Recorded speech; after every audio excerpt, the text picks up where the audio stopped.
Today, we're diving into a really transformative way of looking at the human mind.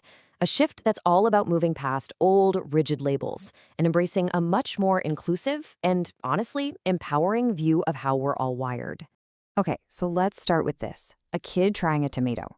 I know, it sounds like such a small thing, right? But for this family, this moment was absolutely massive. It was a breakthrough, a victory. Mealtimes had become a battleground, and this one simple act showed that a different approach could, as the dad puts it, open up a whole new world. And that story about the tomato, it really pulls back the curtain on a daily reality that for many families can be pretty exhausting. It's a world of constant navigation, not just for parents, but for neurodivergent kids and teens themselves. So what does that day-to-day actually look like? Well, we're talking about a whole range of things, from navigating tricky social cues to managing really big emotions. You'll see things on here like sensory sensitivities, where a scratchy tag on a shirt can feel like sandpaper, or time blindness, which is a real thing, where your brain just doesn't process the passing of time in a typical way. And then there's executive function, kind of like the CEO of your brain that handles planning and getting things done. For many people, it's a constant, tiring process of trying to fit into a world that just wasn't designed for their brain. So with all that in mind, what's the best way to help? How do we offer support? Well, here's the twist. The answer isn't about changing the person. Not at all. It's about changing our entire way of thinking. To really get why this shift is such a huge deal, we have to take a quick look back. And frankly, it's a pretty heartbreaking history. For way too long, the approach was based on a complete misunderstanding. Kids who were different were often labeled, isolated, and put through treatments designed to cure them, all because of this flawed idea that they were somehow broken.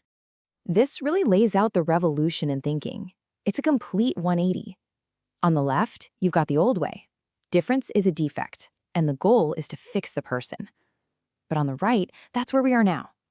Difference is diversity. It's something to be cherished. And the goal? It's not to fix anyone. It's to understand their world. And this brings us right to the heart of it all, the concept of neurodiversity.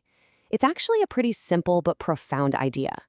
Conditions like autism, ADHD, dyslexia, they aren't diseases. They're just natural variations in how the human brain is wired.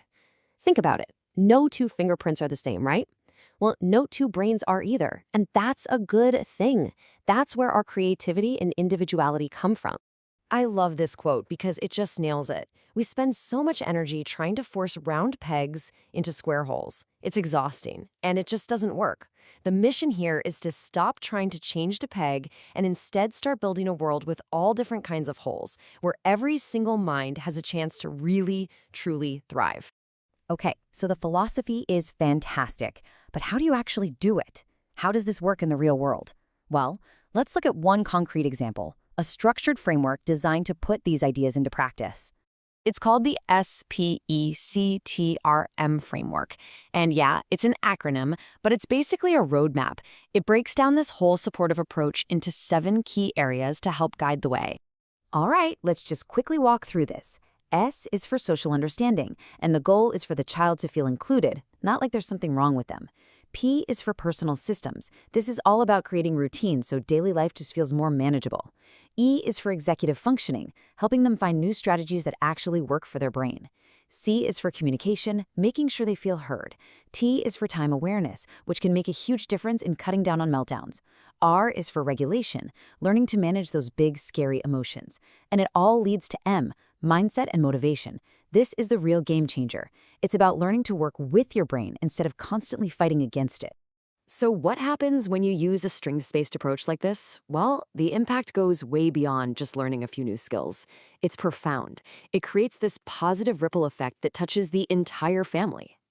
For kids and teens, this is absolutely life-changing. We're talking about unlocking potential that nobody even knew was there. It helps them build real, genuine self-confidence that comes from understanding who they are.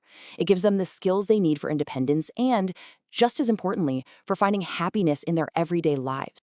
And for parents, the change is just as huge. It moves you from a place of constant stress and maybe even worry to a place of empowerment. You get a deeper understanding of your child, you get practical tools, and you start building stronger, more positive connections. It brings back a sense of hope and optimism for the future. And all of this leads to the ultimate reframe. It's about getting to a place where you no longer see a neurodivergent brain as a challenge to overcome, but as a unique strength to be harnessed. Dare I say, a superpower. Let's just say it plainly. This is the key takeaway. Neurodivergence is not a weakness, period. It's not a bug, it's a feature. It's a different operating system, and that difference is exactly where the strength lies.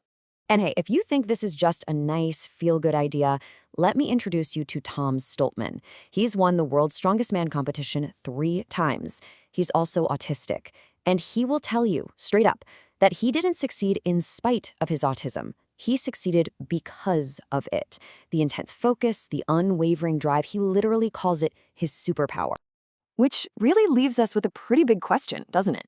Tom Stoltman's story is incredible, and it's a powerful example of what can happen when we just shift our perspective. It makes you wonder, how much other amazing potential, how many other superpowers are just sitting there waiting to be unlocked if we just stopped trying to fix every unique mind and started celebrating them instead?